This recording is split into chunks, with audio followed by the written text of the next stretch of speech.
gondolas are moored up, the ancient waterways of Venice, usually teeming with traffic, are quiet now. Just a few people wander through some of the most famous squares and narrow passageways in the world.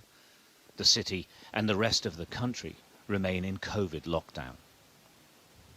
The dark and quiet streets of Venice, though, are now home to a growing controversy over the world's lack of preparation for the pandemic. At the centre of it is this man and his employer, the World Health Organization. Early last year, Italy was the epicentre of the COVID outbreak, weeks ahead of the rest of the developed world. Dr. Francesco Zambon was tasked with sending a detailed plan to all nations on how to cope, based on Italy's response. He did it, it was published, then it was withdrawn by the World Health Organization. The world never got the plan. They could have had what we didn't have, time.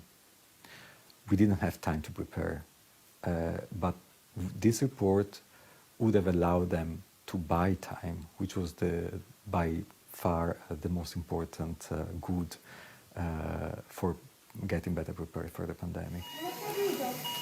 The chaotic scenes of overwhelmed hospitals in northern Italy prompted the WHO to provide real-time analysis to help governments prepare. Italy was not unique in being unprepared. Most countries were not. The report team discovered that Italy's pandemic plan hadn't changed since 2006 and noted it. Dr. Zambon and his lawyer say it wasn't an issue until WHO officials told the Zambon team to amend the report and say the plan had been updated. He refused and has resigned. Dr. Zambon says the affair has completely undermined the World Health Organization's reputation. I think that the problem here is about the lack of independence, a lack of transparency of the World Health Organization. The mandate of the organization is to preserve, to promote the health of the citizens of the entire world. And the story that happened in a year shows that the organization is bound by personal interests, by government's interest, and by financial powers. 100 miles or so west of Venice is Bergamo, one of the worst hit cities in the pandemic.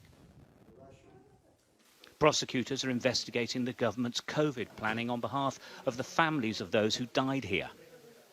They've asked for the WHO to help their investigation, but so far it has refused, even saying staff members have immunity from questioning. It's left the prosecution teams confused and suspicious and talking to Dr. Zambon. Il problema per noi è ancora quello di sapere perché c'è stata questa esplosione pandemica qui.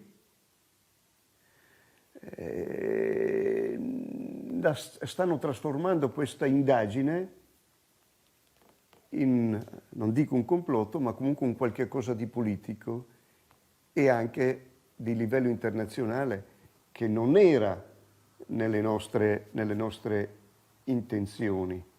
Responding to our questions, the WHO said that the report was published too early and that it had inconsistencies and inaccuracies. They did, however, say that they are reviewing what assistance they can give to the prosecutors here in Bergamo. Dr. Zambon is now unemployed and has been forced to put his home and his beloved piano up for sale. The prosecutors in Bergamo say his testimony and any evidence he possesses continues to be part of their investigation. Preliminary findings of that investigation are expected next month. Stuart Ramsey, Sky News, Northern Italy.